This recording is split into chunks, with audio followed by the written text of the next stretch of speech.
풀었으면 좋겠는데 몇 가지 외울 거를 봅시다. 우리 채권 몇 번 했었는데 약속은 도덕적 의무를 낳는다. 약속을 어기면 옳지 않은 행동을 한 것이고 도덕적 비난을 가하여 약속된 행위를 하도록 심리적인 강제를 가하는 방식으로 제재하는 것이 마땅한 일이다. 그럼 계약은 어떨까? 계약... 자, 당사자들이라고 얘기했는데 당사자들을 읽으면서 아무렇지도 않으면 안 되고 당사자라고 얘기하면 바로 머릿속으로 뭐 들어와야 돼? 채권자, 채무자가 당사자들이지. 그럼 당사자가 아니면 제3자가 되겠죠. 계약 내용대로 당연하지. 특정한 행위를 해야 할 의무를 진다. 이때 계약을 근거로 발생하는 의무를 채무, 그래서 채무를 해야 되는 의무를 가진 사람을 채무자라고 얘기하죠. 그치? 채무 이행을 요구할 권리를 가지는 당사자를 채권자, 그치? 권리를 가지고 있어서 채권자라고 한다. 자, 그래서 이 1분단은 거의 너네한테 정보가 없는 거나 마찬가지여야 되더라. 이거 그냥 여기까지는 외워야 되는 거잖아. 그치? 우리 민법에 의하면, 형법 아니고 민법에 의하면 채무자가 계약 내용대로 이행할 수 있는데도 이행을 거절하면 채권자는 공권력의 힘을 빌려. 공권력이 뭐야? 나라의 힘을 빌려. 경찰이라든지 이런 사법의 힘을 빌려 강제로 채무를 이행시킬 수 있고, 채무자가 손해배상을 하더라도, 자, 채무자가 손해배상을 하더라도 강제 이행을 막을 수 없다라고 얘기했으니까 손해배상은 뭐가 아니란 얘기야, 얘들아? 채무가 아니란 얘기야. 손해배상은 손해배상대로, 야, 네가 약속을 안 지켜서 내가 정신과에 1년이나 다녔어. 정신과 비용과 내 위로금 내놔. 이 손해배상과 강제 이행은 뭘 강제 이행하는 거야? 채무를 강제 이행하는 거야. 이게 채무야. 그렇기 때문에 이거 읽으면서 아, 손해배상은 채무와는 다른 거구나. 손해배상은 손해배상대로, 채무는 채무대로가 머릿속에 들어와야죠. 그죠? 자, 이처럼 채무는 공권력에 의한 강제의 대상이 되는 법적 의무라는 점에서 채무는 뭐래? 얘들아? 법적인 의무래. 안 하면 안 된대. 도덕적인 의무와 다르다. 도덕적인 건 법적인 의무는 아니란 얘기지. 자, 그래서 도덕적인 걸 안 하면 그냥 비난, 심리적 강제에 그치지만 채무를 안 하면 도덕적 의무, 그러나 채무 이행 의무가 도덕적 의무가 아니라고 단정할 수는 없다. 얘도 심리적 강제가 있긴 하지. 계약도 약속의 일종이라고 본다면 채무 불이행은 법적 의무를 위반한 것뿐 아니라 도덕적 의무도 안 한 것이지. 당연하지. 당연히 채무를 이행 안 하면 양심의 가책을 느껴야죠. 그죠? 자, 우리 민법의 입법 태도와는 달리 채권자가 입게 될 손해를 충분히 배상하면 효율적 계약 파기에 해당하고 이것은 도덕적으로 문제되지 않는다는 견해도 있다. 얘들아, 지금 봐봐. 여기가 중요한데 요거 이해를 잘 해보자. 우리 민법의 입법 태도와는 달리라 그랬어. 자, 그러면 위의 입장과 아래 입장이 다른 거야. 아까 위에서는 손해배상과 뭐를? 채무를 구분을 해서 아무리 손해배상을 해도 채무가 사라지지 않았어. 그런데 여기에서는 요 효율적 계약 파기라는 관점에서 보면 손해를 충분히 배상하면 얘랑 같은 효과를 지닌다는 거야. 손해배상을 하게 되면 채무가 사라진대. 그렇대. 왜 내가 채무가 사라진다는 얘기를 했냐면 계약 파기라는 건 채무를 없애주는 거야. 아까 입법의 태도에서는, 우리 민법의 입법 태도에서는 손해배상을 하더라도 채무를 강제 이행해야 되지만 아니야, 손해를 충분히 배상하면 효율적 계약 파기 채무 안 해도 돼. 요렇게 자, 해당하고 이것은 도덕적으로 문제되지 않는다는 견해도 있다. 이 견해는 묵시적 합의 이론, 효율적 계약 파기가 일어나는 걸 묵시적 합의 이론이라고 하는구나. 채무자가 계약 내용에 따른 이행 대신 이게 뭐라고? 채무. 그치? 이거 대신 손해배상을 하는 것은 계약 위반이 아니라 계약 준수라고 본다. 그러니까 채무 대신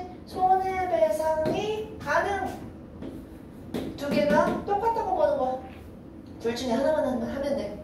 채무자가 손해배상만 하고 채무 이행을 거절하는 것도 계약 이행이다. 채무의 이행을 거절했는데 이것도 계약 이행. 자, 그래서 법적으로나 도덕적으로나 문제되지 않는다.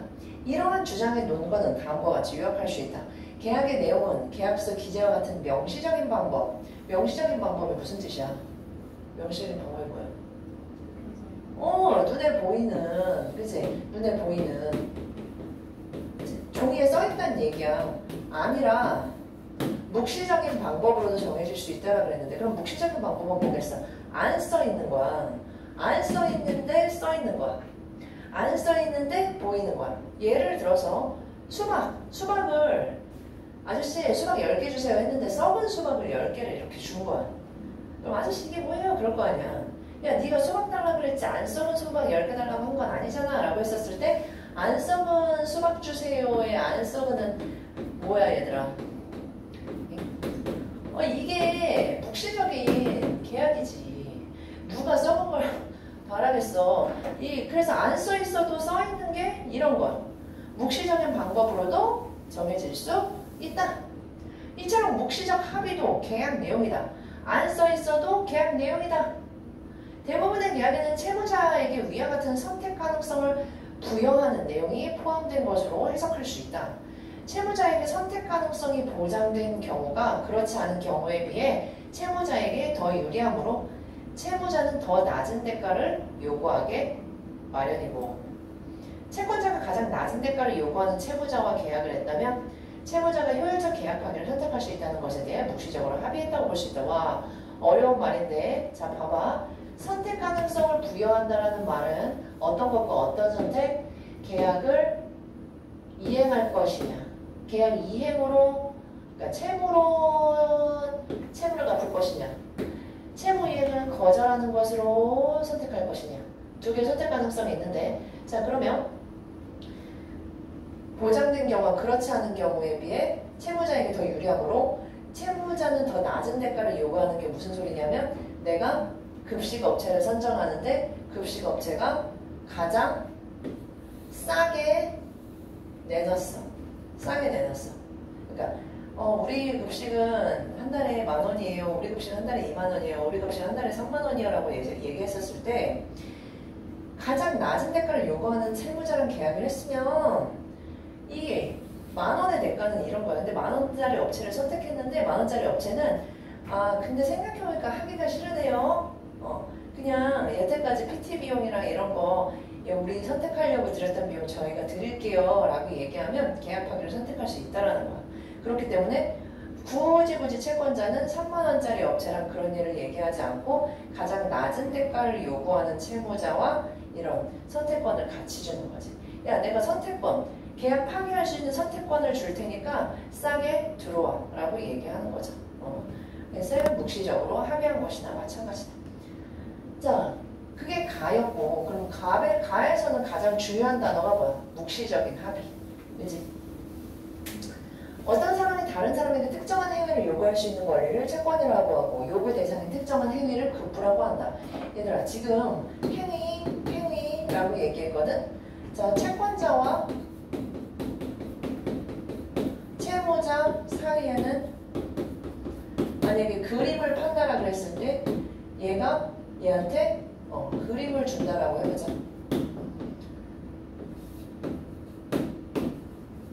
이렇게. 자, 근데 그림을 주니까 채무자고 돈을 주니까 채권자가 아니라 그림이 만약에 돈이 먼저 갔어. 돈이 채권자가 먼저 돈을 줬어 얘한테. 자, 그러면 채무자는 얘한테 그림을 줄 의무가 있지. 그치? 그래서 그림을 놓고 보면 얘가 채무자야. 근데 돈을 중심에 놓고 보면 얘가 채무자야. 왜냐하면 그림이 먼저 갔어. 그러면 얘가 이제는 채권자가 돼서 돈 내놔 라고 얘기를 하겠지. 자, 그럴 때 이 급부는 그림이나 돈이 아니라 그림 내놔, 돈 내놔 라고 얘기하는 행위를 요구하는 거야. 그림을 요구하는 게 아니라 그림을 나한테 주는 행위를 얘기를 하는 거야. 그렇기 때문에 채무자랑 채권자는 항상 동전의 양면 같은 관계야. 그치? 그래서 요구하는 쪽이 채권자가 되는 거지 그림이라서 돈이라서가 아니야. 항상 요구하는 쪽이 채권자야. 자, 그래서 은행에서도 이 수특 지문에 다른 것도 있지.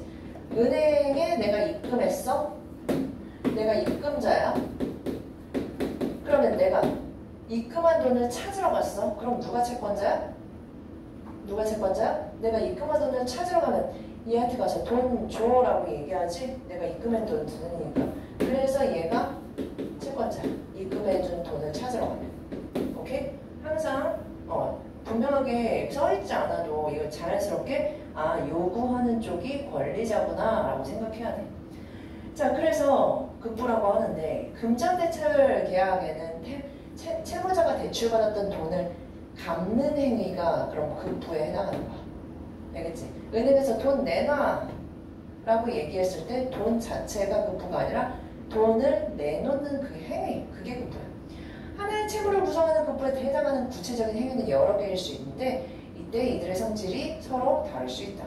자, 주된 급부는 채권자가 채권을 행사하여 실현하고자 하는 이 그 자체를 제공하는 것으로서 계약의 목적에 해당한다. 자, 그러면 주된 급부는 계약의 목적이라고 얘기하네. 이에 비해 그 부수적 급부는 주된 급부로부터 채권자가 이익을 얻기 위해 필요한 목적이 아니라 수단에 해당한다. 예컨대 전자제품 매매계약에서 전자제품 배송은 주된 급부인 반면에 설명서는 부수적 급부에 해당한다. 모든 급부 의무는 계약서 기재와 같은 명시적 합의뿐 아니라 아까 뭐라 그랬어? 안 써있어도 써있는 거, 묵시적 합의에 의해서도 발생할 수 있는데 자, 이런 부수적 급부 의무는 사회 통념에 의해서 인정될 수 있다. 기계 팔면서 설명서 파는 건 통념이란 얘기지. 일반적으로 상식적이란 얘기죠. 자, 그래서 전자제품 배송 의무만 기재되었더라도 주의사항을 설명해주는 의무가 인정될 수 있다. 그럼 주의사항을 설명해줄 의무는 묵시적 합의라는 거지. 그치? 야, 근데 이거부터 꽂고 이거 나중에 꽂으면 폭발할 수 있어. 이걸 얘기를 안 해줘. 안 해주면 안 된다는 얘기지. 한편 주된 급부와 부수적 급부 의무뿐만 아니라 보호 의무도 채무를 구성하는 급부에 포함된다고 보는 견해도 있다. 채권자의 재산, 내가 방금 얘기한 것 같은 그런 거네. 채권자의 재산, 사생활, 건강 등의 이익 보호를 위해 필요한 행위도 급부에 포함된다. 그럼 그 물건 자체뿐만 아니라 사용 설명서든 주의사항서든 그 밖에 하면 안 되는 주의사항 같은 걸 알려주는 것도 안 써있지만 계약에 포함된 것일 수 있다. 이렇게 급부 의무를 성질에 따라 분류하는 것은 채무자의 고의나 과실로 인해 급부가 실현되지 못하게 된 채무 불이행이 발생했을 때 의미가 있다. 자, 지금 봐봐. 이 문장 되게 중요한데 이것도 이 문장의 형태를 봐두고 수능 때 시험 볼 때 써먹어야 돼. 자, 봐봐. 의미가 있다라 그랬는데 급부 의무를 성질에 따라 분류하는 것 우리가 방금 어떻게 분류했어? 주된 급부와 부수적인 급부를 나눴는데 얘는 채무가 이행됐을 때는 별로 소용이 없고 언제만? 채무를 이행하지 않았을 때만 의미가 있대. 자, 그럼 뒤에 설명은 당연히 뭐가 나오겠어? 채무 불이행이 있었을 때 주된 급부와 부수적 급부가 어떤 의미가 있는지를 설명할 거야. 이걸 여기에 초점을 맞춰서 첫 번째 문장에서 내가 가야 할 길을 명확하게 알고 가는 것과 그렇지 않은 건 독해의 방향에 큰 영향을 준단 말이야. 우리 이 문장 같은 거 얘는 불이행일 때 어떤 조건이 되겠구나. 그럼 주된 급부가 빠졌을 때랑 부수적인 급부가 빠졌을 때랑 서로 내용이 다르겠구나를 짐작할 수 있어야 돼. 이 패턴이 여러 번 반복된단 말이야. 다른 지문에서도. 자, 그래서 채무 불이행이 발생하면 채권자에게 구제수단이 주어진다 라고 했는데 채무자라고 안 하고 채권자라고 얘기했어. 채무자가 급부를 이행 안 하면 누가 손해보는 거야? 채권자가 손해봐. 채권자는 요구한 사람이니까. 하지만 채권자에게 어떤 구제수단, 채무자가 이렇게 했었을 때 뭔가 채권자에게 유리해지는 그런 부분이 있나 봐. 자, 일단 채권자는 돈으로 산정을 받을 수 있는 손해배상 청구권을 행사할 수 있다. 자, 그러면 손해배상 청구권이 채권자의 구제수단인 거야. 그지? 그러나 손해배상 청구권만으로는 충분하지 않다. 채권자도 채무자에게 반대급부를 이행해야 하는 의무를 부담하는 경우가 있기 때문이다. 그렇대. 그치? 채무자에게 야, 이행해라 하는 의무를 부담하는 경우가 있대. 예컨대 갑이 을로부터 X 물건을 100만 원에 구입하기로 했는데 을이 X 물건을 넘겨줄 채무를 이행하지 않은 경우에 물건 대신 손해배상금을 받으려면 반대급부인 100만 원을 을에게 지급해야 된다. 짜증난다. 그치? 짜증나. 자, 따라서 채무 불이행을 당한 채권자를 구제하려면 일단 뭐부터 해야 돼? 이 계약이 사라져 있어야 계약은 없는 걸로 치고 반대급부 의무를 벗어날 수 있는 권리인 해제권도 보장해야 된대. 그럼 손해배상 청구권만으로는 안 되고 해제권이 같이 실행되어야지만 채권자에게 완전히 유리하게 되는 거지. 그치? 근데 채무 불이행의 효과로서 채권자에게 주어지는 손해배상 청구권과 계약 해제권 중에 손해배상 청구권은 자, 급부 의무의 성질이 무엇이건 인정되는 데 비해 해제권은 채무자가 주된 급부 의무를 위반했을 때만 인정된다. 그럼 얘들아 잘 생각해봐. 부수적인 급부가 안 왔어. 사용설명서가 안 왔어. 그럴 땐 묵시적 합의에 의해서 부수적인 급부 설명서도 내용에 채무 내용에 포함되는 거였어. 안 써있지만 써있던 거란 말이야.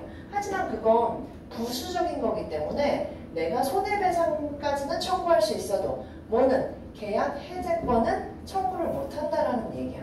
그런데 물건 자체가 안 왔어. 물건 자체가 안 왔으면 손해배상도 청구하고 뭐도 내가 야 계약도 없었던 걸로 하자. 해제권도 발생시킬 수 있다라는 얘기야. 자, 그렇기 때문에 채무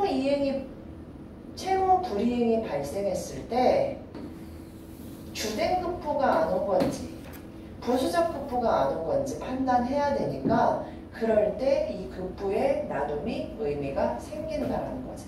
그치? 자, 그래서 우리 부수적 급부는 묵시적으로 다 적혀져 있는 거구나. 그렇기 때문에 묵시적으로 적혀 있는 것도 다 급부에 해당하는구나 라는 거 가에서 설명했기 때문에 이어지는 내용이야. 자, 그래서 급부 중에는 채무자 스스로 이행을 마칠 수 있는 것도 있지만 그렇지 않은 걸 수도 있다. 송금인 경우에 계좌번호를 알려주지 않으면 돈을 마련했더라도 급부를 이행할 수 없다.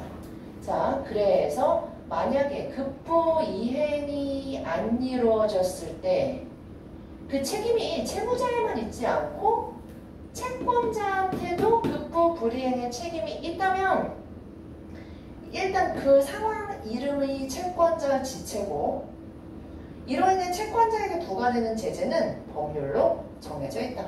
오, 그렇대. 채권자 때문에 급부를 이행 못하면 강제로 합의하나 봐. 봐봐.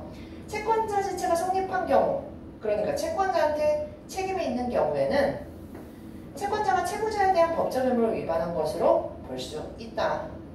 자, 그러나 이렇게 보더라도 채무자는 채권자의 협력 의무 위반만을 이유로 계약을 해지할 수는 없는 게 원칙이다.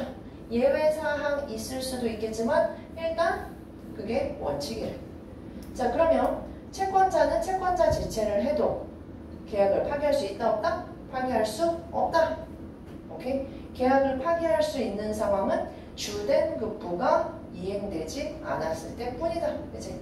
자, 그러면 문제를 한번 봐봅시다. 1번에 그래서 몇 번이야? 채점 크게 하세요.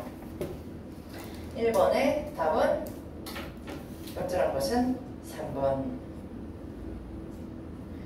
채무자가 채권자에게 해줘야 하는 특정한 행위의 급부 두 유형을 나누고 있고, 그치? 주된급과 부수적급법. 유형별 차이점 설명하고 있다. 오케이. 2번에 가에 대한 설명을 적절하지 않은 것은, 자, 이게 몇 번이야? 몇 번? 1번. 아니야. 우리 민법에 의하면 손해배상이 충분히 이루어지더라도 이행하지 않으면 계약 위반이지. 왜냐하면 민법의 입장에서는 뭐랑 달라. 손해배상과 급부는 서로 다르기 때문에 손해배상은 손해배상대로 하고 이행은 이행대로 해야 돼. 다르다라고 했잖아. 자, 계약이 약속의 일종이라면 법적 의무 위반일 뿐만 아니라 도덕적 의무 위반이라고 했죠. 그죠? 자, 묵시적 합의 이론에 의하면 안 써있는 것도 써있는 거야. 채무자가 계약 내용대로 이행하지 않는 행위는 계약 위반에 해당하지만 손해배상을 충분히 함으로써 정당화된다라고 얘기했는데, 자, 봐봐.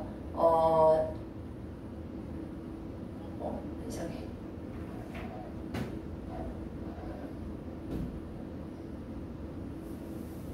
채무자가 계약 내용대로 이행하지 않는 행위는 계약 위반에, 야 얘들아, 계약 위반에 해당하지 않아. 왜? 손해배상을 충분히 하면 계약 위반이 아니라 계약 이행이라고 얘기했어. 그치? 순간 잘못 볼 뻔.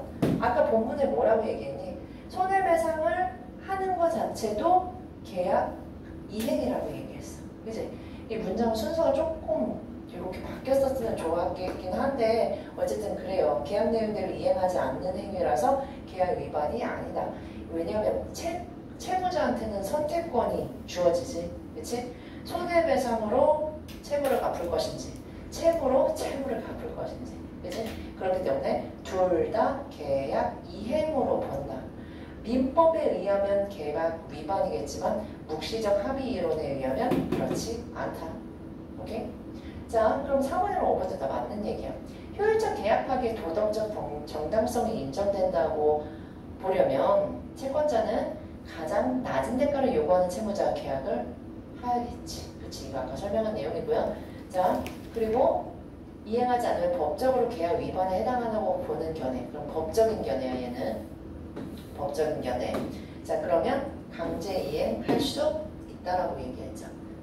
그래서 결국 제일 중요한, 우리가 제일 중요하게 파악했어야 되는 게 답이네. 2번에 3번. 자, 3번. 채권자 지체에 대한 이해로 적절하지 않은 것은 했는데 그럼 이게 몇 번이야? 야, 4번이지. 이게 왜 채권자에게 주어지는 구제수단입니까? 그죠? 얘는 3번에 답. 4번 쉬었고요. 자, 4번. 가와나를 바탕으로 할 때 기억의 이유로 가장 적절한 것은 이라고 그랬는데 기억이 뭐였습니까? 채무자는 채권자의 협력 의무 위반만을 이유로 계약을 해지할 수 없는 것이 원칙이다.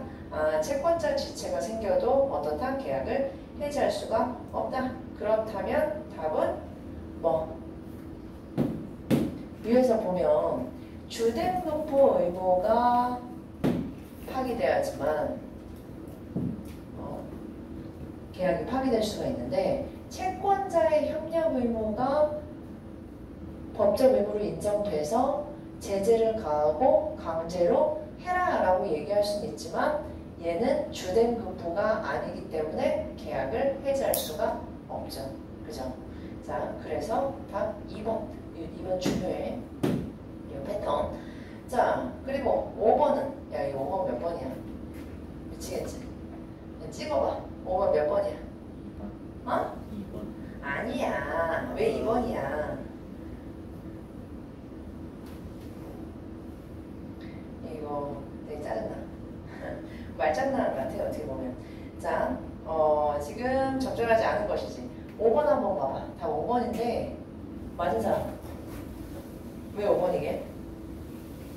다 맞는 얘기고, 5번 봐봐. 임차물인 주택의 방범시설을 부실하여 임차인이 도난을 당한 경우 도난방지 시설을 해줄 임대인의 의무가 임대차 계약서에 기재되지 않았다면 이에 관한 임대인과 임차인 간에 그럼 묵시적 합의가 있다는 거잖아. 그치? 자, 그렇다면 묵시적 합의가 있었으면 계약서에 기재되지 않았더라고 하더라도 없어도 써있음, 없어도 읽어야지. 그치? 그렇기 때문에 채무인의 임대인의 채무 불이행이 인정되죠. 법적인 걸 얘기하는 게 아니라 묵시적 합의 이론에 비춰서 얘기해야 돼. 자, 2번은 임대인이 수선 의무를 위반하면 임차인은 일방적으로 임대차 계약을 파기할 수 있고 수선 의무 위반으로 인해 손해배상도 청구할 수 있다. 수선 의무? 수선 의무가 있으면 당연히 왜 어디가 틀려요? 다 맞는 얘기야. 오케이? 자, 그래서 결국에 이것도 이 문장이 좀 마음에 안 들겠지만 묵시적 합의 이론으로 채무를 이행할 수 있느냐 없느냐 그거 판단하는 첫 번째 문제랑 거의 비슷한 그런 문제였죠. 오케이? 마지막 문제도 5번 마땅한 예래.